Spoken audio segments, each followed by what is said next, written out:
നമസ്കാരം. 24 വാർത്താ പ്രഭാതത്തിലേക്ക് എല്ലാ പ്രേക്ഷകർക്കും സ്വാഗതം. ഇന്ന് ഫെബ്രുവരി 23 തിങ്കളാഴ്ച കുംഭം 11. നോക്കാം ഈ ദിവസത്തെ പ്രധാന വാർത്തകൾ ആദ്യം.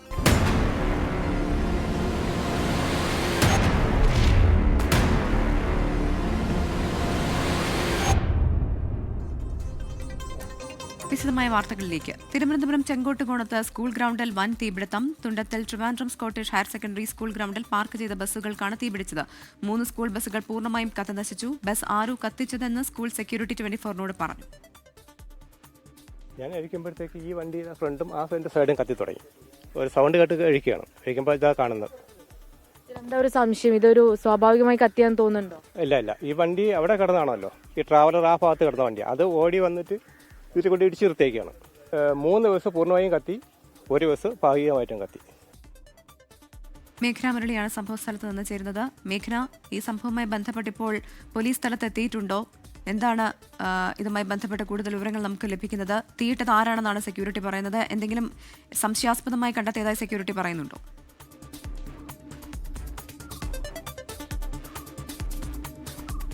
ചെങ്കോട്ടുകോണത്ത് ട്രിവാൻഡ്രം സ്കോട്ടിഷ് സ്കൂളിലാണ് ഇന്ന് പുലർച്ചയോടുകൂടി ഒരു തീപിടുത്തം ഉണ്ടാകുന്നത്. നമ്മൾ ഈ ദൃശ്യങ്ങളിൽ കാണുന്നത് പോലെ തന്നെ 3 ബസ്സുകളാണ് പൂർണ്ണമായും കത്തി നശിച്ചിരിക്കുന്നത്. അതിൽ ഏറ്റവും പ്രധാനപ്പെട്ട കാര്യം ഈ സെക്യൂരിറ്റിയുടെ പ്രതികരണം തന്നെയാണ്. സെക്യൂരിറ്റി പറയുന്നത് ഇത് സ്വാഭാവികമായി കത്തിച്ചതല്ല അല്ലെങ്കിൽ കത്തിയതല്ല എന്നുള്ളതാണ്, മറിച്ച് ആരോ തീയിട്ടത് അല്ലെങ്കിൽ ആരുടെ ഒരു കൈ പുറകിലുണ്ട് എന്നുള്ളതാണ് പ്രധാനമായും സെക്യൂരിറ്റി പ്രതികരിച്ചിരിക്കുന്നത്. അതിൽ ഈ ദൃശ്യങ്ങളിൽ കാണുന്നത് പോലെ തന്നെ 3 സ്കൂൾ ബസ്സുകളാണ്. 3 ഇവിടെ ദിവസവും കുട്ടികളെ എടുത്തുകൊണ്ടിരുന്ന സ്കൂൾ ബസ്സുകളാണ്.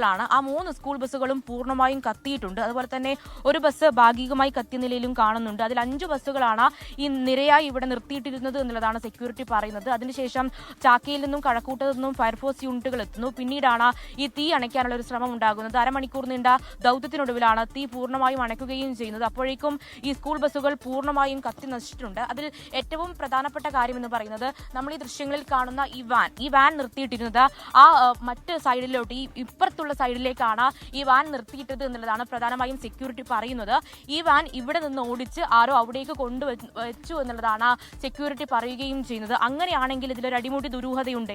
സെക്യൂരിറ്റി പറയുന്നതിനനുസരിച്ചാണെങ്കിൽ ഇതിലൊരു അടിമുടി ദുരൂഹതയുണ്ട് എന്നുള്ള കാര്യം തന്നെയാണ് ഏറ്റവും പ്രധാനപ്പെട്ട കാര്യം. കാരണം ഈ വാൻ അവിടെ നിന്ന് വാനാണ് ഇവിടേക്ക് ഓടിയെത്തിയത് എന്നുള്ളതാണ് പറയുന്നത്. അതെങ്ങനെയാണ് ഒരു മൂവ്മെന്റ് ഈ വാനിന് ഉണ്ടായതെന്നടക്കമുള്ള കാര്യങ്ങളും പരിശോധിക്കേണ്ടതാണ്.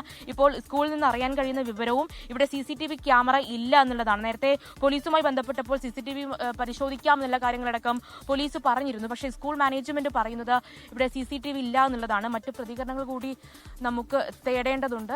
ചേട്ടാ, സ്വാഭാവികമായി കത്തിയതാണെന്നാണോ തോന്നുന്നത്? അല്ല, ഇതെന്തോ അട്ടിമറിയുണ്ട്. എൻ്റെ പിന്നിലൊരു വലിയൊരു അട്ടിമറിയുണ്ട്.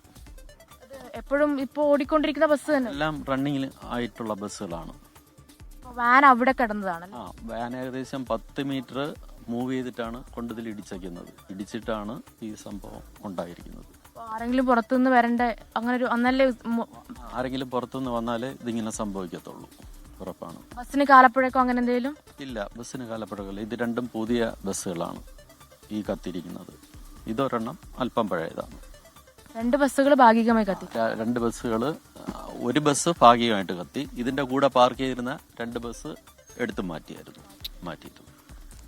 പ്രവിധ അങ്ങനെ തന്നെയാണ്. ഇത് പുലർച്ചെ സമയമാണ്. 2:45 കൂടിയാണ് തീപിടുത്തം ഉണ്ടാകുന്നത്. അത് സ്കൂളുള്ള സമയത്താണെങ്കിൽ വലിയൊരു ദുരന്തമായെന്ന കാര്യത്തിലും സംശയമില്ല. അതിൽ പ്രധാനമായും ഈ പ്രദേശവാസികളാണ് ഈ ഫയർഫോഴ്സിനെ വിളിച്ചറിയിക്കുകയും പിന്നീട് ചാക്കിയിൽ നിന്നും കഴക്കൂട്ടത്തു നിന്നും ഫയർഫോഴ്സ് യൂണിറ്റുകളെത്തി തീ അണയ്ക്കുകയും ചെയ്യുന്നത്. അതിൽ ഒരു അട്ടിമറി സാധ്യതയുണ്ട് എന്നുള്ളതാണ് സ്കൂളിൽ നിന്നും സ്കൂൾ അധികൃതരും അതുപോലെ തന്നെ മാനേജ്മെന്റ് പറയുന്നത്. അതിൽ പ്രധാനപ്പെട്ട കാര്യം എന്ന് പറയുന്നത് ഒരു പുറത്തു നിന്നുള്ള ഒരു സാന്നിധ്യമല്ലാതെ ഈ സ്കൂൾ വാൻ ഇവിടേക്ക് ഓടിയെത്തില്ല എന്നുള്ളതാണ്. 10 മീറ്ററോളം മുന്നോട്ട് ഈ സ്കൂൾ വാൻ നീങ്ങിയിട്ടുണ്ട്. അങ്ങനെ മറ്റു ബസ്സുകളിലേക്ക് ഇടിച്ചു നിൽക്കുകയായിരുന്നു. അതിനുശേഷമാണ് തീപിടുത്തം ഉണ്ടായിരിക്കുന്നത്. ഇതിൽ എന്താണ് ഒരു ദുരൂഹത എന്നുള്ളത് തന്നെയാണ് അന്വേഷിക്കേണ്ടിയിരിക്കുന്നത്. പോലീസ് അടക്കം ഉടൻ തന്നെ സ്ഥലത്തെത്തുമെന്നുള്ളതാണ് അറിയുന്ന കാര്യം. അതിൽ സ്കൂളിൽ ഇത് CBSE സ്കൂളാണ്. 10 വരെയുള്ള സ്കൂളാണ്. പ്ലേ സ്കൂൾ മുതൽ 10 വരെയുള്ള വിദ്യാർത്ഥികൾ പഠിക്കുന്ന സ്കൂളാണ്. അവിടെ CCTV ക്യാമറ ഇല്ല എന്നുള്ളതും ഏറ്റവും പ്രധാനപ്പെട്ട കാര്യമാണ്. എന്തായാലും ഇതിൽ എന്താണ് ഒരു അട്ടിമറി സാധ്യത എന്നുള്ളത് തന്നെയാണ് മനസ്സിലാക്കേണ്ടിയിരിക്കുന്നത്. എന്തായാലും ഈ സ്കൂൾ ബസ് മുഴുവനായും കത്തിയിട്ടുണ്ട്. അതുപോലെ തന്നെ നമ്മൾ ദൃശ്യങ്ങളിൽ കാണുന്ന പോലെ തന്നെ ഇത്രയും ദൂരം ഈ വാൻ നീങ്ങി വന്നു. അതിനുശേഷമാണ് ഈ മറ്റ് ബസ്സുകളിലേക്ക് ഇടിച്ചു നിൽക്കുന്നത്. അതെങ്ങനെ നീങ്ങി വന്നു എന്നുള്ളതാണ് മനസ്സിലാക്കാൻ സാധിക്കുന്നത്. ഇപ്പോൾ സെക്യൂരിറ്റി പറയുന്നത് ഒരു സെക്യൂരിറ്റി മാത്രമാണ് ഉണ്ടായത്. നമുക്ക് സെക്യൂരിറ്റി അടക്കം പ്രതികരണങ്ങൾ എടുക്കേണ്ടതുണ്ട്. ഒരു സെക്യൂരിറ്റി മാത്രമാണ് ഇവിടെ ഉണ്ടായിരുന്നത്. ചേട്ടനാണ്. ചേട്ടാ, എന്താണ് രാത്രി ഞാൻ ഇരിക്കുമ്പോഴേ കാണുന്ന ഈ വണ്ടിയുടെ ഫ്രണ്ടും കത്തുന്നു, ഈ സൈഡും കത്തുന്നു. വലിയൊരു ഒച്ചകെട്ടിലാണ് ഇരിക്കുന്നത്. അപ്പോൾ അത് കത്തിക്കൊണ്ടിരിക്കുകയാണ്. ഈ ട്രാവലർ ആ ഭാഗത്ത് ഒത്തിക്കിരുന്നു, ആ മരത്തിൻ്റെ മുട്ടിൽ. അത് വന്നിട്ട് ഇടിച്ച് നിൽക്കുകയാണ്. അതാ കാണുന്നത്. പുറത്തുനിന്ന് ആരെങ്കിലും എത്തിയതായിട്ട് അല്ല, പുറത്തൊന്നും ആരും വന്നിട്ടില്ല. എങ്ങനെയാ ഒരു അട്ടിമറി സാധ്യത? അത് സംശയമുണ്ട്. അല്ല, അവിടെ കണ്ട വണ്ടി ഇങ്ങനെ വന്ന് ഇടിച്ച് നിൽക്കത്തില്ലല്ലോ. പ്രത, എന്തായാലും ഇതിൽ കൂടുതൽ അന്വേഷണം നടത്തേണ്ടതുണ്ട്. എന്തെങ്കിലും തരത്തിലുള്ള അട്ടിമറി സാധ്യതയുണ്ടോ? അങ്ങനെയാണ് സ്കൂൾ മാനേജ്മെന്റും സെക്യൂരിറ്റിയും ആരോപിക്കുന്നത്. ഇതിൽ എങ്ങനെയാണ് ഈ 3 ബസ്സുകളും പൂർണ്ണമായും കത്തിയത്, തീപിടുത്തത്തിനുള്ള കാരണം എന്താണ് എന്നുള്ളതാണ് അന്വേഷിക്കേണ്ടിയിരിക്കുന്നത്. അതിൽ പോലീസ് അടക്കം ഉടൻ സ്ഥലത്തെത്തും എന്നുള്ളതാണ് അറിയുന്നത്. മേഘരാമരളിയാണ് വിവരങ്ങൾ നൽകിയത്. 24 ബിസിനസ് കോൺക്ലേവ് 2ാം പതിപ്പ് ഇന്ന് കൊച്ചി കളമശ്ശേരി കേന്ദ്രമന്ത്രി കിരൺ റിജിജു ഉദ്ഘാടനം ചെയ്യും. രാജ്യാന്തര സാമ്പത്തിക നയമാറ്റങ്ങളും ബിസിനസ് വെല്ലുവിളികളും കോൺക്ലേവിൽ ചർച്ചയാകും. സുസ്ഥിര ബിസിനസ് മാതൃകകൾക്ക് ഊന്നൽ നൽകുന്ന സെഷനുകളാണ് മുഖ്യാകർഷണം. കേരളത്തിന്റെ ഭാവിക്കായി ഒന്നിക്കാമെന്ന് ബിസിനസ് കോൺക്ലേവിൽ പങ്കെടുക്കാനായി കൊച്ചിയിൽ എത്തിയ കേന്ദ്രമന്ത്രി കിരൺ റിജിജു പറഞ്ഞു. ബിസിനസ് രംഗത്തെ പ്രമുഖർ, നയരൂപകർത്താക്കൾ, ഗവേഷകർ തുടങ്ങി പ്രമുഖരെ അണിനിരത്തിയാണ് 24 ബിസിനസ് കോൺക്ലേവിന്റെ 2ാം പതിപ്പിന് കൊച്ചിയിൽ തുടക്കമാകുന്നത്. ഉദ്ഘാടകനായ കേന്ദ്രമന്ത്രി കിരൺ റിജിജുവിനെ നെടുമ്പാശ്ശേരി വിമാനത്താവളത്തിൽ 24 editor in charge P James, Ramkumar എന്നിവർ ചേർന്ന് സ്വീകരിച്ചു.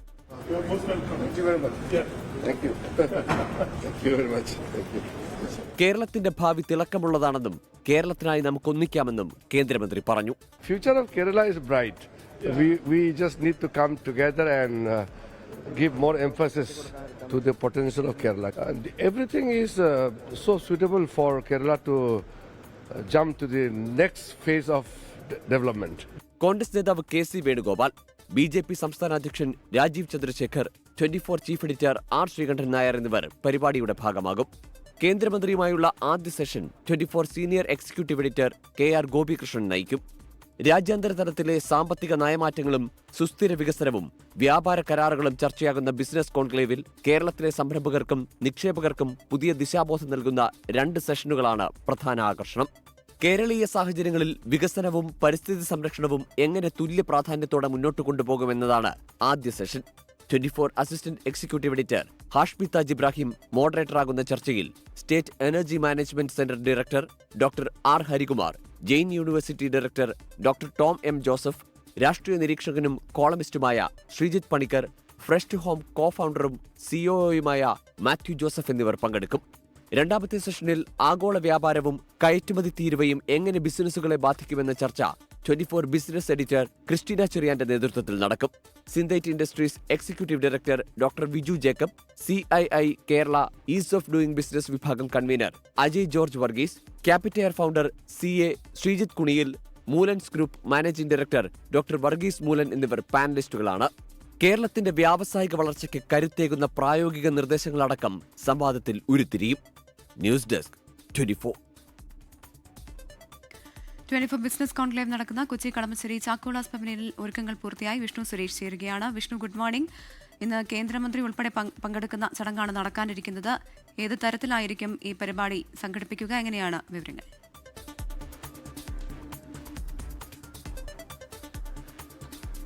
രണ്ടാമത് 24 ബിസിനസ് കോൺക്ലേവിന്റെ ഒരുക്കങ്ങളൊക്കെ പൂർത്തിയായിട്ടുണ്ട്. രാവിലെ 10 മണിയോടുകൂടിയായിരിക്കും ഔദ്യോഗിക ഉദ്ഘാടനം നടക്കുക. കേന്ദ്രമന്ത്രി കിരൺ റിജിജുവാണ് ഉദ്ഘാടനം ചെയ്യുന്നത്. ഇന്നലെ തന്നെ അദ്ദേഹം കൊച്ചിയിലേക്ക് എത്തിയിട്ടുണ്ട്. നമ്മുടെ പരിപാടിയിൽ പങ്കെടുക്കുന്നതിനോടൊപ്പം തന്നെ മറ്റ് 2-3 പരിപാടികൾ കൂടി അദ്ദേഹത്തിനുണ്ട്. KC വേണുഗോപാൽ അടക്കം രാജീവ് ചന്ദ്രശേഖർ അടക്കമുള്ള രാഷ്ട്രീയ മേഖലയിൽ നിന്നുള്ള ആളുകളും ഈ കോൺക്ലേവിന്റെ ഭാഗമായി പങ്കെടുക്കും. 2 പ്രധാനപ്പെട്ട സെഷനുകളാണ് ആളുകൾ ശ്രദ്ധയോടെ കാത്തിരിക്കുന്നത്.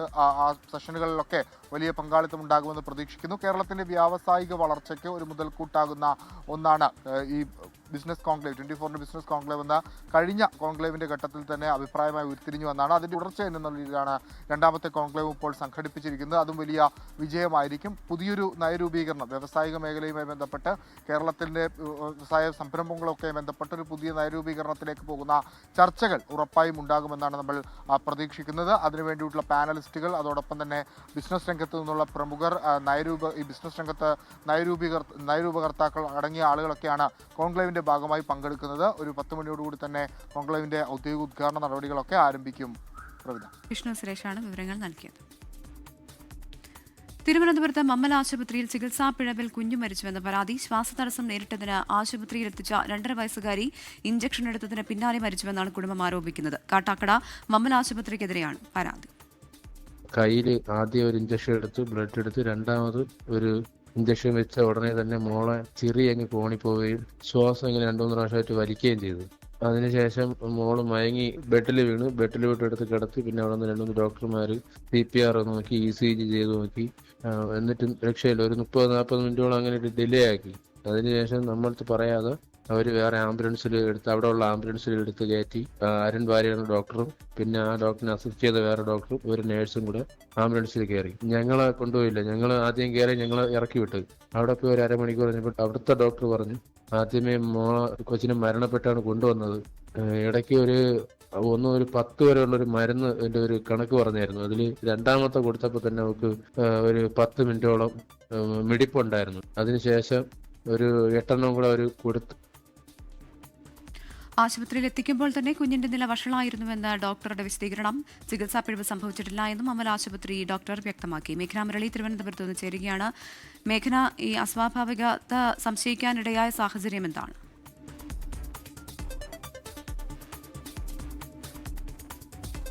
പ്രവിധ, ആര്യനാട് പോലീസ് നിലവിൽ അസ്വാഭാവിക മരണത്തിന് കേസെടുത്തിട്ടുണ്ട്. ഇന്നലെയാണ് ഐഷ ഫാത്തിമ അതുപോലെ കാട്ടാക്കട മമ്മൽ ആശുപത്രിയിൽ മരിക്കുന്നത്. അതിൽ പ്രധാനമായും കുടുംബത്തിന്റെ ഒരു ആരോപണം എന്ന് പറയുന്നത് 2 ഇഞ്ചക്ഷൻ എടുത്തു, പിന്നീട് കുട്ടി ബോധരഹിതയായി മരണം സംഭവിച്ചു എന്നുള്ളതാണ്. പിന്നീട് നിയർ മെഡിസിറ്റിയിലേക്ക് എത്തിക്കുമ്പോഴേക്കും കുഞ്ഞു മരിച്ചു എന്നുള്ള കാര്യമാണ് ബന്ധുക്കളെ അറിയിച്ചത് എന്നുള്ള കാര്യമാണ് ഇന്നലെ പിതാവിന്റെ അടക്കം പ്രതികരണമായി വരികയും ചെയ്തത്. അതിൽ പ്രധാനപ്പെട്ട കാര്യം ഐഷ ഫാത്തിമ 2.5 വയസ്സുള്ള കുഞ്ഞാണ്. അവൾക്ക് നേരത്തെ തന്നെ പ്രശ്നങ്ങൾ, ഈ പനിയും അതുപോലെ തന്നെ ശ്വാസതടസ്സവുമായി ബന്ധപ്പെട്ട പ്രശ്നമുണ്ടായിരുന്നു. അതിനുശേഷമാണ് ആദ്യം ഈ ആര്യനാടുള്ള സർക്കാർ ആശുപത്രിയിലും പിന്നീട് മമ്മൽ ആശുപത്രിയിലും എത്തിക്കുന്നത്. അതിന് പിന്നാലെ ഇഞ്ചക്ഷൻ എടുക്കുന്നു, അവിടെ നിന്ന് ബോധരഹിതയാകുന്നു എന്നുള്ളതാണ് പ്രധാനമായും പറയുന്നത്. എന്നാൽ ആശുപത്രിയുടെ ഭാഗത്തു നിന്നുള്ള വിശദീകരണം എന്ന് പറയുന്നത് ഈ 2 ഇഞ്ചക്ഷൻ വെച്ചതും ഈ മരണത്തിലേക്ക് നയിക്കില്ല. നെബുലൈസേഷനും അതുപോലെ തന്നെ അഡ്രിനാലിൻ കുത്തിവയ്പ്പുമാണ് നടത്തിയത്. പക്ഷെ അത് മരണത്തിലേക്ക് നയിക്കില്ല. അതുപോലെ തന്നെ ആരോഗ്യാവസ്ഥ വളരെ മോശമായിരുന്നു ആശുപത്രിയിൽ എത്തിക്കുമ്പോൾ എന്നുള്ള കാര്യമാണ് ആശുപത്രിയിൽ നിന്ന് ഈ ചികിത്സിച്ച ഡോക്ടർ അടക്കം പറയുന്നത്. അത് രക്ഷിതാക്കളുടെ അറിവോടുകൂടിയാണ് നെയ്യാർ മെഡിസിറ്റിയിലേക്ക് മാറ്റിയത് എന്നുള്ള കാര്യങ്ങളടക്കം പറയുന്നുണ്ട്. പക്ഷേ ഇപ്പോഴും കുടുംബം ഈ ആരോപണത്തിൽ ഉറച്ചു നിൽക്കുകയാണ്. കുടുംബം പറയുന്നത് ഒരു ഗുരുതരമായിട്ടുള്ള ചികിത്സാ പിഴവ് ഈ മമ്മൽ ആശുപത്രിയിൽ നിന്നുണ്ടായിട്ടുണ്ട്, അതുകൊണ്ടാണ് തന്റെ കുഞ്ഞിന്റെ ജീവൻ നഷ്ടപ്പെട്ടത്. അതുപോലെ തന്നെ മരണകാരണമായേക്കാവുന്ന ഒരു അസുഖം കുഞ്ഞിനുണ്ടായിട്ടില്ല എന്നുള്ളതാണ്. എന്തായാലും ഇപ്പോൾ പോലീസ് അന്വേഷിക്കുന്നുണ്ട്. ഇന്ന് തിരുവനന്തപുരം മെഡിക്കൽ കോളേജിലാണ് ഐഷ ഫാത്തിമയുടെ പോസ്റ്റ്മോർട്ടം നടപടികൾ പൂർത്തിയാവുക. അതിനുശേഷം ഈ പോസ്റ്റ്മോർട്ടം റിപ്പോർട്ടും നിർണായകമാകും എന്താണ് ഈ മരണകാരണം അടക്കമുള്ളതിൽ. എന്തായാലും കുടുംബം ഇപ്പോഴും ഈ ആരോപണത്തിൽ ഉറച്ചു നിൽക്കുകയാണ്. ആശുപത്രിയിൽ നിന്ന് ഈ ഇഞ്ചക്ഷൻ വെച്ചതോടുകൂടി ബോധരഹിതയായി, അതുപോലെ തന്നെ നിയർ മെഡിസിറ്റിയിലേക്ക് എത്താൻ വൈകി, അതുപോലെ തന്നെ ആംബുലൻസിൽ കയറ്റുമ്പോൾ ബന്ധുക്കളെ ആരെയും കയറ്റിയില്ല എന്നടക്കമുള്ള ആരോപണങ്ങളാണ് കുടുംബം ഉന്നയിക്കുകയും ചെയ്യുന്നത്. എന്നാൽ ഈ മമ്മൽ ആശുപത്രി ഇത് നിഷേധിക്കുകയും ചെയ്യുന്നുണ്ട്. മേഘന മുരളിയാണ് വിവരങ്ങൾ നൽകിയത്. ഇന്നത്തെ മറ്റ് പ്രധാന വാർത്തകളിലേക്ക് കൂടി കടക്കുകയാണ്. 24ന്റെ പ്രതിനിധികൾ വിവിധയിടങ്ങളിൽ നിന്ന് ചേരുന്നു. തിരുവനന്തപുരത്ത് നിന്ന് മേഘന, കൊച്ചിയിൽ നിന്ന് വിഷ്ണു സുരേഷ്, കോഴിക്കോട് നിന്ന് നിഖിൽ പ്രമേഷ് എന്നിവരാണ് ചേരുന്നത്. ആദ്യം തിരുവനന്തപുരത്തേക്ക് പോകുന്നു. മേഘന, ഗുഡ് മോർണിംഗ് അഗെയിൻ. ഇന്നിപ്പോൾ നിരവധി വാർത്തകൾ തിരുവനന്തപുരത്ത് നിന്ന് നൽകാൻ ഉണ്ടാകും. പ്രത്യേകിച്ച് KGMOയുടെ OP ബഹിഷ്കരണം, ഒപ്പം നിയമസഭാ സമ്മേളനം 2ാം ഘട്ടത്തിലേക്ക് കടക്കുകയാണ്. ഒപ്പം ഈ തെരഞ്ഞെടുപ്പുമായി ബന്ധപ്പെട്ട് LDFന്റെ യോഗവും ഇന്ന് ചേരുന്നുണ്ടല്ലോ. വാർത്തകൾ എങ്ങനെയാകും?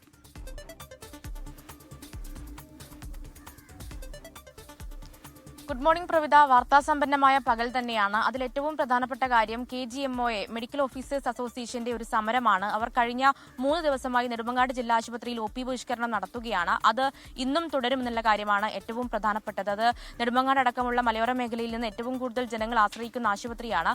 അവിടെ ഈ OP ബഹിഷ്കരണം വലിയ രീതിയിൽ ബാധിക്കുകയും ചെയ്തിട്ടുണ്ട്. അതുപോലെ തന്നെ സംഘടനയുടെ തീരുമാനം എന്ന് പറയുന്നത് നാളെ ജില്ലാ തലത്തിലേക്ക് ഈ സമരം വ്യാപിപ്പിക്കുക എന്നുള്ളതാണ്. അതിൽ പ്രധാനപ്പെട്ട കാര്യം സമരാവശ്യം എന്ന് പറയുന്നതും അതിൽ ഈ സൂപ്രണ്ടിനെ അതിക്രമിച്ച് കടന്നുകയറി ആക്രമിച്ചു, അതുപോലെ തന്നെ ഈ അന്വേഷണ റിപ്പോർട്ട് വരുന്നതിന് മുന്നേ തന്നെ ഡോക്ടറെ സസ്പെൻഡ് ചെയ്തു എന്നീ ആരോപണങ്ങളാണ്. എന്തായാലും അതിൽ സമരം തുടരുമെന്നുള്ളതാണ് KGMOയെ അറിയിക്കുകയും ചെയ്യുന്നത്. അതുപോലെ തന്നെ മറ്റൊരു പ്രധാനപ്പെട്ട കാര്യം നിയമസഭാ സമ്മേളനം, ബജറ്റ് സമ്മേളനത്തിന്റെ 2ാം ഘട്ടം പുനരാരംഭിക്കുകയാണ്. അതിൽ ഏറ്റവും പ്രധാനപ്പെട്ടത് നേറ്റിവിറ്റി കാർഡ് അടക്കമുള്ള പൗരത്വത്തിന് ഉപയോഗിക്കാൻ പറ്റുന്ന കാർഡുമായി ബന്ധപ്പെട്ട ബിൽ ഇന്ന് നിയമസഭയിൽ അവതരിപ്പിക്കുമെന്നുള്ളതാണ്. K രാജനാണ് ഈ ബിൽ അവതരിപ്പിക്കുക. അതിനുശേഷം ഇതിന്റെ തുടർ നടപടികൾ ഉണ്ടാകും. അതുപോലെ തന്നെ പ്രതിപക്ഷ നേതാവും PK കുഞ്ഞാലിക്കുട്ടി അടക്കമുള്ളവർ ഇന്ന് നിയമസഭയിലേക്ക് എത്തില്ല അടക്കമുള്ള കാര്യങ്ങളും അറിയുന്നുണ്ട്. കൂടാതെ ഈ ശബരിമല സ്വർണ്ണക്കൊള്ള അടക്കമുള്ള കാര്യങ്ങളിൽ എന്തായിരിക്കും നിയമസഭയിൽ പ്രതിപക്ഷത്തിന്റെ ഇനിയുള്ള നിലപാട് എന്നടക്കമുള്ള തന്ത്രിയുടെ അറസ്റ്റുമായി ബന്ധപ്പെട്ടും ജാമ്യവുമായി ബന്ധപ്പെട്ടടക്കമുള്ള കാര്യങ്ങളിൽ എന്തായിരിക്കും നിലപാട് എന്നുള്ള കാര്യവും നിർണായകമാണ്. മറ്റൊരു കാര്യം എന്ന് പറയുന്നത് LDF യോഗമാണ്. ഇന്ന് തിരുവനന്തപുരത്ത് വെച്ച LDF യോഗം ചേരുകയാണ്. അതിൽ പ്രധാനപ്പെട്ട അജണ്ട എന്ന് പറയുന്നത് വരാനിരിക്കുന്ന തിരഞ്ഞെടുപ്പ് തന്നെയാണ്. തിരഞ്ഞെടുപ്പ് ഒരുക്കങ്ങൾ, അതുപോലെ തന്നെ വടക്കൻ തെക്കൻ മധ്യമേഖലാ ജാഥകളുടെ ഒരു വിശകലനം അടക്കം ഉണ്ടാകും. അതിൽ ഈ ജാഥകളൊക്കെ വിജയമെന്നുള്ളതാണ് നേരത്തെ തന്നെ മുന്നണി വിലയിരുത്തിയിട്ടുണ്ടായിരുന്നത്. അതിൽ ചർച്ചകളടക്കമുണ്ടാകും.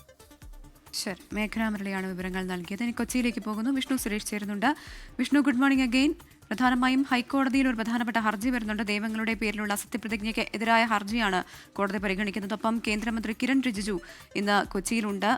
അദ്ദേഹം റാഫേൽ തട്ടിലുമായി കൂടിക്കാഴ്ച നടത്തും എന്നും അറിയാൻ സാധിക്കുന്നു. നിർണായകമായ കൂടിക്കാഴ്ചയാണല്ലോ. എപ്പോഴായിരിക്കും ഈ കൂടിക്കാഴ്ച? മറ്റു വാർത്തകളും എങ്ങനെയാകും?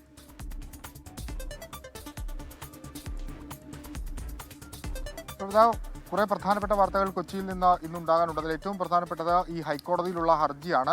തിരുവനന്തപുരത്തെ 20 കൗൺസിലർമാർ, BJP കൗൺസിലർമാരാണ് ദൈവനാമത്തിൽ, അതായത് ദൈവത്തിന്റെ പേര് പറഞ്ഞുകൊണ്ട്, വ്യത്യസ്ത ദൈവങ്ങളുടെ പേരുകൾ പറഞ്ഞുകൊണ്ട് ഇത്തരത്തിൽ സത്യപ്രതിജ്ഞ ചെയ്തത്. അതോടൊപ്പം തന്നെ ബലിദാനികളുടെ പേരുകളടക്കം ഇവർ പറഞ്ഞിരുന്നു. അതിനെതിരെയാണ് CPIMന്റെ പാർലമെന്ററി നേതാവായ ദീപക് ഒരു ഹർജി ഹൈക്കോടതിയിൽ നൽകിയത്. കഴിഞ്ഞ തവണ ഹർജി പരിഗണിച്ച ഘട്ടത്തിൽ ഈ കൗൺസിലർമാരോട് വിശദീകരണം തേടിയിട്ടുണ്ട്. ഇവരുടെ സത്യപ്രതിജ്ഞ കോടതിയുടെ അന്തിമ തീർപ്പിന് വിധേയമായിരിക്കും എന്നുകൂടി കോടതി പറഞ്ഞിട്ടുണ്ട്. PV കുഞ്ഞികൃഷ്ണന്റെ ബെഞ്ചാണ് ഈ ഹർജി ഇന്ന് പരിഗണിക്കുക.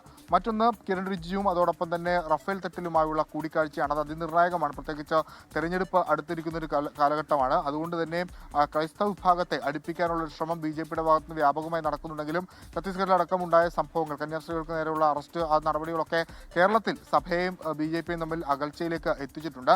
അത് വീണ്ടും കൂട്ടിയോജിപ്പിക്കുക എന്നുള്ളതാണ് ഈ കൂടിക്കാഴ്ചയുടെ ഒരു ലക്ഷ്യമായി കണക്കാക്കുന്നത്. അതുമായി ഉച്ചയ്ക്ക് 2 മണിയോടുകൂടി സെന്റ് തോമസ് മൗണ്ടിലായിരിക്കും ആ കൂടിക്കാഴ്ച നടക്കുക. മറ്റൊന്ന് നമ്മുടെ വണ്ടാനം മെഡിക്കൽ കോളേജിൽ ചികിത്സാ പിഴവിനെ തുടർന്ന് കത്രിക വയറ്റിൽ കുടുങ്ങിയ ഉഷ ഇപ്പോഴും ആശുപത്രിയിൽ തുടരുകയാണ്. ഇന്നലെ നിരീക്ഷണത്തിലായിരുന്നു. ഒരുപക്ഷെ ഇന്ന് ഉഷയെ മുറിയിലേക്ക് മാറ്റാനുള്ള സാധ്യതയുണ്ട്. 2 ദിവസത്തിനകം തന്നെ ഡിസ്ചാർജ് അടക്കമുള്ള നടപടിയിലേക്ക് പോകുമെന്നാണ് പ്രതീക്ഷിക്കുന്നത്. അങ്ങനെ ഒരുപാട് വാർത്തകൾ കൊച്ചിയിൽ നിന്നുണ്ട്. പ്രവിധ. ശരി വിഷ്ണു. കോഴിക്കോടേക്ക് പോകുന്നു. KGM-CTA സമരം ആശുപത്രികളിൽ പുരോഗമിക്കുകയാണ്. വിവിധ സർക്കാർ ആശുപത്രികളിൽ നിഖിൽ പ്രമേഷ് ചേരുന്നുണ്ട്. നിഖിൽ, ഇപ്പോൾ തന്നെ പ്രധാനമായും മെഡിക്കൽ കോളേജുകളുടെ പ്രവർത്തനം അവതാളത്തിലാണ്. ഈ സമരം ഇപ്പോഴും ശക്തമായി തന്നെ തുടരാനാണോ ഡോക്ടേഴ്സിന്റെ തീരുമാനം? എങ്ങനെയൊക്കെയാണ് ഇതുമായി ബന്ധപ്പെട്ട റിപ്പോർട്ടുകൾ? പ്രവിധ, വെരി ഗുഡ് മോർണിംഗ്. സംസ്ഥാനത്തെ മെഡിക്കൽ കോളേജുകളിലെല്ലാം തന്നെ ഈ OP ബഹിഷ്കരണം ആരംഭിച്ചിട്ട് ഇന്നേക്ക് 8 ദിവസം പിന്നിടുകയാണ്. സീനിയർ ഡോക്ടർമാർ പൂർണ്ണമായി OP ബഹിഷ്കരിക്കുന്നു. പ്രധാനപ്പെട്ട ശസ്ത്രക്രിയകൾ മാത്രമേ നടത്തുന്നുള്ളൂ. അപ്രധാനമായിട്ടുള്ള ശസ്ത്രക്രിയകളിൽ നിന്ന് പോലും അവർ വിട്ടുനിൽക്കുന്ന സാഹചര്യം ഉണ്ടാകുന്നു. ഇത് ഒരാഴ്ച പിന്നിടുമ്പോൾ സാധാരണക്കാരുടെ ജീവിതത്തെ വളരെയധികം ദുസ്സഹമായിക്കൊണ്ട് ഇത് മാറ്റുന്നുണ്ട്. കാരണം പ്രധാനമായും നമ്മൾ മെഡിക്കൽ കോളേജിൽ എത്തുന്നത് തന്നെ വിദഗ്ധ ഡോക്ടർമാരുടെ സേവനത്തിന് വേണ്ടിയിട്ടാണ്. ഇപ്പോൾ അവിടെ PG ഡോക്ടർമാർ മാത്രമാണ്, അവരുടെ സേവനം മാത്രമാണ് നിലവിലത്തെ സാഹചര്യത്തിൽ ലഭ്യമായിട്ടുള്ളത്. ഇത് നിരവധി പ്രശ്നങ്ങൾ ഉണ്ടാക്കുന്നുണ്ട്. ഈ സമരം അറിയാതെ ആദ്യ ദിവസങ്ങളിലൊക്കെ എത്തിച്ചേർന്ന ആളുകളുടെ എണ്ണം വളരെ കൂടുതലായിരുന്നു. പിന്നീട് ആളുകൾക്ക് ഇത് മനസ്സിലാവുകയും പിന്നീട് ഇപ്പോൾ ആളുകളുടെ എണ്ണം വളരെയധികം കുറഞ്ഞിട്ടുണ്ട് എന്നുള്ളത് ഒരു പ്രധാനപ്പെട്ട കാര്യമാണ്.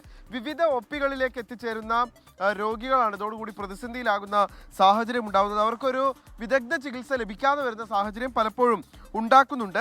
മെഡിക്കൽ വിദ്യാർത്ഥികളുടെ പഠനവും ഇതോടൊപ്പം തന്നെ അവതാളത്തിലായിട്ടുണ്ട്. മെഡിക്കൽ വിദ്യാഭ്യാസവും ഇതിനോടൊപ്പം തന്നെ നിർത്തിവെച്ചിട്ടുണ്ട്.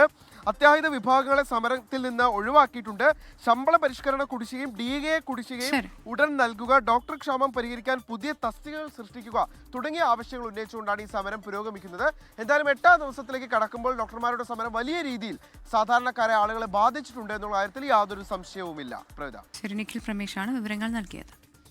ഡൽഹിയിലേക്ക് പോകുന്നു. ബൽറാം നെടുങ്ങാടി ചേരുന്നുണ്ട്. ബൽറാം, പ്രധാനമായും ഗുഡ് മോർണിംഗ്. JNU സംഘർഷവുമായി ബന്ധപ്പെട്ട വാർത്ത തന്നെയായിരിക്കും ഇന്ന് ഏറ്റവും പ്രധാനപ്പെട്ടതെന്ന് മനസ്സിലാക്കുന്നു. ഡൽഹിയിൽ വിദ്യാർത്ഥികൾ വലിയ പ്രതിഷേധത്തിലാണ്. ഒരു വിദ്യാർത്ഥിയെ പൂട്ടിയിട്ട് മർദ്ദിച്ചു എന്നുള്ള ആരോപണവും ഉയർന്നുണ്ടല്ലോ. ഇതിൽ ഏതെങ്കിലും തരത്തിലുള്ള അന്വേഷണം ആരംഭിച്ചിട്ടുണ്ടോ പോലീസ്?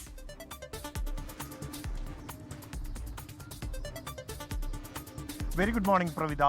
JNU ഏറെ നാളത്തെ ഒരു ഇടവേളയ്ക്ക് ശേഷം വീണ്ടും സംഘർഷഭരിതമായിരിക്കുകയാണ്. കഴിഞ്ഞ ഒരാഴ്ചയിലേറെയായി JNU ക്യാമ്പസിനകത്ത് ഇടത് വിദ്യാർത്ഥി സംഘടനകളുടെ നേതൃത്വത്തിൽ പ്രതിഷേധ സമരം നടത്തി വരുന്നുണ്ട്. JNUവിലെ സ്കൂളുകളിൽ ഏർപ്പെടുത്തിയ ബയോമെട്രിക് സംവിധാനത്തിനെതിരെ പ്രതിഷേധിച്ച വിദ്യാർത്ഥികളെ, അതിൽ യൂണിയൻ മെമ്പർമാർ അടക്കമുള്ള വിദ്യാർത്ഥികളെ പുറത്താക്കിയ നടപടിക്ക് എതിരെയാണ് ഇത്തരത്തിലൊരു പ്രതിഷേധം ആരംഭിച്ചത്. അതിനിടെ JNU vice chancellor Santishree Dhulipudi Pandit ഒരു ഓൺലൈൻ അഭിമുഖത്തിൽ നടത്തിയ പരാമർശം അത് JNU ക്യാമ്പസിൽ വലിയ പ്രതിഷേധങ്ങൾക്ക് ഇടയാക്കിയിട്ടുണ്ട്. UGCയുടെ വിവാദമായ ചട്ടങ്ങൾ സംബന്ധിച്ചുള്ള പരാമർശത്തിൽ ദളിത് വിരുദ്ധ പരാമർശം VC നടത്തി എന്ന് ആരോപിച്ചുകൊണ്ടാണ് വിദ്യാർത്ഥികൾ ഇന്നലെ രാത്രി വലിയ ഒരു പ്രതിഷേധ റാലി സംഘടിപ്പിച്ചത്. ക്യാമ്പസിൽ നിന്നും വൈസ് ചാൻസലറുടെ വസതിയിലേക്കായിരുന്നു ഈ മാർച്ച്. ഇതിനിടെയാണ് ABVP പ്രവർത്തകരായ 3 വിദ്യാർത്ഥികളെ ഇത്തരത്തിൽ സ്കൂളുകളിൽ വെച്ച് പൂട്ടിയിട്ട് മർദ്ദിച്ചു എന്ന ആരോപണവുമായി ABVP രംഗത്തെത്തിയിരിക്കുന്നത്. JNU വാർത്തയുമായി ബന്ധപ്പെട്ട വിവരങ്ങളാണ് ബൽറാം നെടുങ്ങാടി നൽകിയത്. 24 കണക്റ്റും K ചിറ്റിലപ്പള്ളി ഫൗണ്ടേഷനും ചേർന്ന് നിർമ്മിക്കുന്ന ഭവന പദ്ധതിയിൽ പാലക്കാട് ജില്ലയിലെ 13ാമത്തെ വീടിന്റെ താക്കോൽ ദാനം നടന്നു.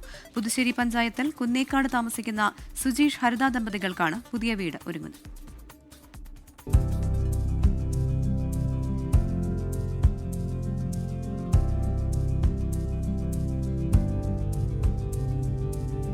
പുതുശ്ശേരി പഞ്ചായത്തിലെ കുന്നേക്കാട് ഓടുമേഞ്ഞ ഒറ്റമുറി വീട്ടിലായിരുന്നു സുജീഷും ഹരിതയും 2 കുഞ്ഞുമക്കളും ജീവിതം തള്ളി നീക്കിയത്.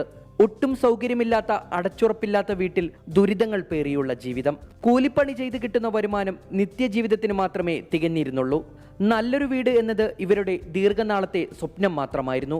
ഒടുവിൽ ബുദ്ധിമുട്ട് നേരിട്ടറിയാവുന്ന ബന്ധുക്കളും നാട്ടുകാരും ചേർന്ന് 24 കണക്റ്റിനെ ബന്ധപ്പെട്ടതോടെയാണ് പ്രതീക്ഷ മുളയ്ക്കുന്നത്. തുടർന്ന് 8 മാസങ്ങൾക്കുള്ളിൽ മനോഹരമായ വീടൊരുങ്ങി. നല്ല സന്തോഷമുണ്ട്. ഇതുമാതിരി വീട് കിട്ടുക എന്ന് പറയുന്നത് ഈ സമയത്ത് നടക്കാത്ത കാര്യങ്ങളാണ്. ഭാഗ്യമുണ്ട്. അതുകൊണ്ട് നമ്മളെ ഒരുപാട് ആൾക്കാർ സഹായിച്ചിട്ടുണ്ട്. അവരൊക്കെ നന്ദി പറയുന്നു. ഞങ്ങൾക്ക് ഈ വീട് വെക്കാൻ സഹായിച്ച 24 കണക്റ്റിനും ചിറ്റിലപ്പള്ളി ഫൗണ്ടേഷനും വളരെയധികം നന്ദി അറിയിക്കുന്നു. അതിനോടൊപ്പം ഞങ്ങളുടെ കൂടെ തന്നെ ഞങ്ങളുടെ വീട്ടിലൊരാളായി പ്രവർത്തിച്ച ജയപ്രകാശൻ സാറിനും ഒരുപാട് നന്ദി പറയുന്നു. ഒരുപാട് സന്തോഷം തോന്നുന്ന ഒരു നിമിഷമാണ് ഇന്ന്. കാരണം 24 ചാനലും K ചിറ്റിലപ്പള്ളി ഫൗണ്ടേഷനും ചേർന്ന് പാവപ്പെട്ടവരെ കണ്ടുപിടിച്ച് അവരുടെ സ്വപ്ന ഭവനമായൊരു വീട് ഇന്നിവിടെ നിർമ്മിച്ചു കൊടുത്തിരിക്കുകയാണ്. ഈ ഒരു അവസരത്തിൽ 24 ചാനലിനും K ചിറ്റിലപ്പള്ളിയോടും എന്നും തീരാത്ത നന്ദിയും കടപ്പാടും സ്നേഹവും ഇതിനൊരു ഭാഗമാകാൻ കഴിഞ്ഞ എനിക്കും അതിനോടൊപ്പം ഞാനും സന്തോഷിക്കുന്നു. 24 പാലക്കാട് ജില്ലാ റിപ്പോർട്ടർ ഷാരിഖ് നവാസ് വീടിന്റെ താക്കോൽ കൈമാറി. 24 കണക്ട് ജില്ലാ കോർഡിനേറ്റർ T ജയപ്രകാശ് നാടമുറിച്ച് ഉദ്ഘാടനം ചെയ്തു. 24 പാലക്കാട്. വളരെ പ്രധാനപ്പെട്ട ഒരു വാർത്തയുടെ വിവരങ്ങളിലേക്കാണ്. സംസ്ഥാനത്ത് PM ശ്രീ പദ്ധതി നടപ്പിലാക്കില്ല എന്ന് മന്ത്രി V ശിവൻകുട്ടി. പദ്ധതി നടപ്പിലാക്കേണ്ട എന്നാണ് തീരുമാനമെന്ന് മന്ത്രി 24നോട് പറഞ്ഞു. പദ്ധതിയോടുള്ള താല്പര്യം കൊണ്ടല്ല ഒപ്പിട്ടത്. കുട്ടികൾക്ക് ലഭിക്കേണ്ട 1500 കോടി രൂപ കിട്ടണമെന്ന അത്യാഗ്രഹം കൊണ്ടാണ് ഒപ്പിട്ടതെന്നും മന്ത്രി 24നോട് പറഞ്ഞു. 24 മെഗാ ബ്രേക്ക്. ഈ PMC നടപ്പിലാക്കില്ല ഇന്നലെ വിനോയ് വിശ്വം പറഞ്ഞു. കേരളത്തിൽ നടപ്പിലാക്കില്ല, അങ്ങനെ ഒരു ലെവലിലേക്ക് എത്തി. PMC നടപ്പിലാക്കിയിട്ടില്ല. കാരണം നടപ്പിലാക്കില്ല എന്ന് നടപ്പിലാക്കേണ്ട കാര്യമില്ല. PMC നമ്മൾ ഒപ്പിട്ടത് PMC നടപ്പാക്കാൻ വേണ്ടിയല്ല. PMC 2 കോടി രൂപയാണ് സ്കൂളിന് തരുന്നത്. കക്കൂസ് കെട്ടാനും മതിൽ കെട്ടാനും പിന്നെ ഓട് മാറ്റിയിടാനും ഒക്കെയാണ്. അത് നമുക്ക് ആവശ്യമില്ല. നമുക്ക് ധാരാളം ഉണ്ട്. നമുക്ക് അങ്ങനെ ഒരു കാര്യം ആവശ്യമില്ല. അതിൽ ഒപ്പിട്ട് കഴിഞ്ഞാൽ നമുക്ക് മറ്റേ 1500 കോടി രൂപ ഉണ്ടല്ലോ, അതിന് കിട്ടിക്കഴിഞ്ഞാൽ 1500 ഇപ്പോൾ 2000 കോടിയായിരിക്കും കിട്ടേണ്ടത്. അത് കിട്ടുക എന്നുള്ള ഒരു അത്യാഗ്രഹം കൊണ്ട് അത് ചെയ്തു പോയതാണ്. അല്ലാതെ കേന്ദ്ര ഗവൺമെൻറ്റിന് NEP-യോടോ കേന്ദ്ര ഗവൺമെൻറ്റിൻ്റെ തൊഴിലാളി വിരുദ്ധ നയത്തിനോടോ ഒന്നും അതിനോടൊക്കെ തന്നെ നല്ലവണ്ണം ഇഞ്ചിന് പോരാട്ടം നടത്തിയിട്ടുള്ളത് തന്നെയാണ് ഞങ്ങൾ. അപ്പോൾ ആരെങ്കിലും ഒരു തീരെ വിപ്ലവകാരികളുടെ വേഷമൊന്നും ഏറ്റെടുക്കേണ്ട കാര്യമില്ല. ഞങ്ങൾക്കും ഞാനും ഒക്കെ തന്നെ ഇത്തരം പോരാട്ടങ്ങൾ ധാരാളം നടത്തിയിട്ടുണ്ട് എന്നുള്ള കാര്യത്തിൽ സംശയം. ഉമേഷ് ബാലകൃഷ്ണനാണ് വിവരങ്ങളുമായി തിരുവനന്തപുരത്ത് നിന്ന് ചേരുന്നത്. Umesh, good morning. മുൻപ് ഈ പദ്ധതിയിൽ ഒപ്പിട്ടപ്പോൾ തന്നെ CPI ഉൾപ്പെടെ ഘടകകക്ഷികൾ വലിയ വിമർശനമാണ് ഉന്നയിച്ചത്. പിന്നീട് ഈ പദ്ധതി നടപ്പിലാക്കില്ല എന്ന് മന്ത്രി അന്ന് തന്നെ പറഞ്ഞിരുന്നതാണ്. ഇപ്പോൾ ഒരിക്കൽ കൂടി അത് ഉറപ്പിച്ച് പറയുകയാണ്. പദ്ധതി നടപ്പിലാക്കേണ്ട എന്നാണ് തീരുമാനമെന്ന് മന്ത്രി പറയുന്നുണ്ടല്ലോ. എന്താണ് വിവരങ്ങൾ? Good morning Babitha. ഈ PMC-യുമായി ബന്ധപ്പെട്ട് ഏറെ വിവാദം സൃഷ്ടിച്ച വിഷയമാണ്. അതിൽ CPM CPI തർക്കത്തിലേക്ക് വരെ കാര്യങ്ങൾ നീങ്ങി. എന്തായാലും ആ വിഷയത്തിൽ കൃത്യമായ നിലപാട് ഇപ്പോൾ മന്ത്രി V ശിവൻകുട്ടി 24-ലൂടെ പറയുകയാണ്. എന്തായാലും PMC കേരളത്തിൽ നടപ്പാക്കേണ്ട ആവശ്യമില്ല. കേരളത്തിലെ സർക്കാർ സ്കൂളുകളെല്ലാം അത് അടിസ്ഥാന സൗകര്യ വികസനത്തിൽ മുന്നിൽ തന്നെയാണ്. അതിൽ അടിസ്ഥാന സൗകര്യം PMC-യിൽ ഒപ്പിട്ടുകൊണ്ട് ഏതെങ്കിലും ഒരു സ്കൂളിൻ്റെ അടിസ്ഥാന സൗകര്യം വളർത്തേണ്ട കാര്യം നമുക്കില്ല. പക്ഷേ നമുക്ക് ലഭിക്കേണ്ട ഫണ്ടുണ്ട്. അതിപ്പോൾ ഏകദേശം 2000 കോടിയോളം രൂപയായി. PMC-യിൽ ഒപ്പിട്ടാൽ മാത്രമേ ആ ഫണ്ട് ലഭിക്കൂ എന്നുള്ളൊരു സാഹചര്യമുണ്ടായി. ആ സാഹചര്യം ഉള്ളത് കൊണ്ടും ആ 2000 കോടിയോളം രൂപ ലഭിക്കുക എന്നുള്ള അത്യാഗ്രഹം കൊണ്ടും അതിൽ ഒപ്പിട്ട് പോയതാണ്. പക്ഷേ അതിനുശേഷം നടന്ന ചർച്ചകളുടെ അടിസ്ഥാനത്തിൽ PM3യിലെ ഒപ്പിട്ട നടപടിയും അതുമായി ബന്ധപ്പെട്ട ഫണ്ടിന് വേണ്ടി മാത്രം നിലപാട് മാറ്റേണ്ടതില്ല എന്നുള്ള കാര്യത്തിലേക്ക് എത്തുകയും ചെയ്തു. PM3യിൽ ഒപ്പിടുമ്പോൾ പോലും PMC പദ്ധതി കേരളത്തിൽ നടപ്പാക്കേണ്ടതില്ല, NEP നാഷണൽ എഡ്യൂക്കേഷൻ പോളിസിയും കേരളത്തിൽ നടപ്പാക്കേണ്ടതില്ല എന്നുള്ള നിലപാട് തന്നെയായിരുന്നു LDF-ന് എന്നും മന്ത്രി വി ശിവൻകുട്ടി വ്യക്തമാക്കുന്നു. അതേസമയം CPI സംസ്ഥാന സെക്രട്ടറി ബിനോയ് വിശ്വത്തിന്റെ പ്രസ്താവനയോടുള്ള ചില എതിർപ്പും അദ്ദേഹം ഈ ബൈറ്റിലൂടെ തന്നെ പറയുന്നുണ്ട്. അതായത് ആർ ശ്രീജിത്ത് ചോദിച്ച ചോദ്യം ബിനോയ് വിശ്വം നിരന്തരമായി പറയുന്നുണ്ടല്ലോ PMC നടപ്പിലാക്കില്ല എന്ന്.